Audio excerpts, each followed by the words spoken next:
I think that Kundalini yoga is very important, but one has, although the utmost respect for every tradition is something that is vital to uphold, one also has to be wary of the spell of sectarianism. And to think that Kundalini yoga is something that only happens in Kundalini yoga circles is a complete mistake. Yoga means union, and Kundalini means the coiled one. This is a name of our own energy that is sitting at the base of the seventh chakra, and once it begins to awaken, it ceases to be coiled and springs up and comes up the top of her head. And this energy, which is snake-like in the beginning, but it adopts the quality of all of our totemic animals at the top, where it becomes their own personal dragon.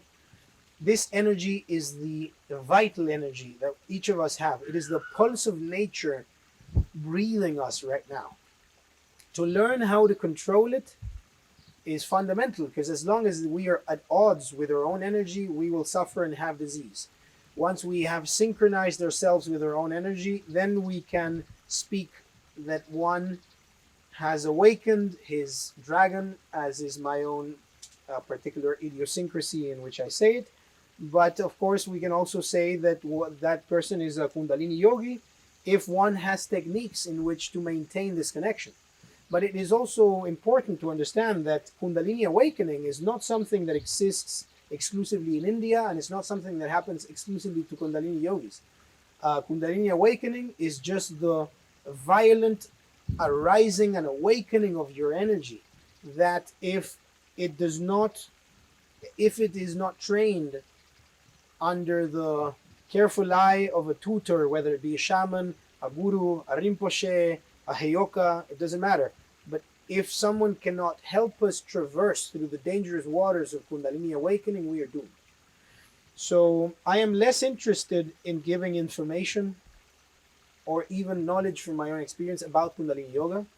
And I am much more interested in speaking to the dimension in which we can all feel that it speaks to us.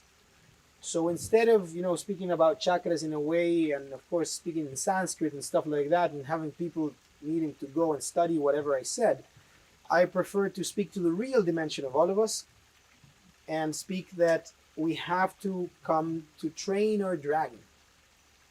And our dragon begins as a snake coiled in our seventh chakra. As long as the dragon is asleep, the dragon is the devil, because it will generate a lot of problems in our life. And whenever we lose awareness, we will get violent or sick or depressed or anxious. And all of these are symptoms of not synchronizing ourselves with our own energy. But once the dragon awakens, the dragon is the real divinity. The dragon is the vehicle that can take us from the seventh to the first chakra. The dragon is the pulse of nature. The dragon is our energy, as much as the wizard is the one weaving the magic for the dragon to appear.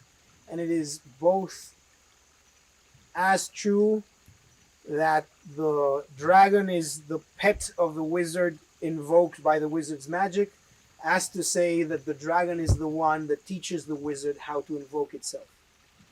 So on that regard, I have found for myself Kundalini yoga to be, the practices of traditional Kundalini yoga have been very helpful to me, and they have come to me by the teachings of my guru, Babaji Baldev Singh. But I have also come to realize that this is not something that happens exclusively in one sect or anything like this, but it speaks about a real dimension and a real capacity that everyone has an access to. It doesn't matter what the culture, creed, race, sex, or belief one has. It's also important to understand that all of the warnings that people gave from their particular traditions were warnings that came about without contact with any other tradition. So for example, some people that could be Kundalini yogis could, think that I'm a charlatan, or think that I am mixing things that ought not to be mixed, because in Kundalini yoga, you don't need to take any particular medicines. And by the way, this is true. When I do retreats with my Kundalini yogi guru, let's say, put it this way, I don't use plants at all, and you don't need to. Um, but a lot of the prohibitions that came about did not come about through real contact with another genuine tradition, but were warnings about to have people not lose their own awareness. So a lot of the warnings that Indian gurus could give, of course, did not take into account ayahuasca. Now, if one wants to go through the Kundalini yogi path, that's great. If one wants to go through the ayahuasca shamanic path, that's great. If one feels connected to both, that is also great.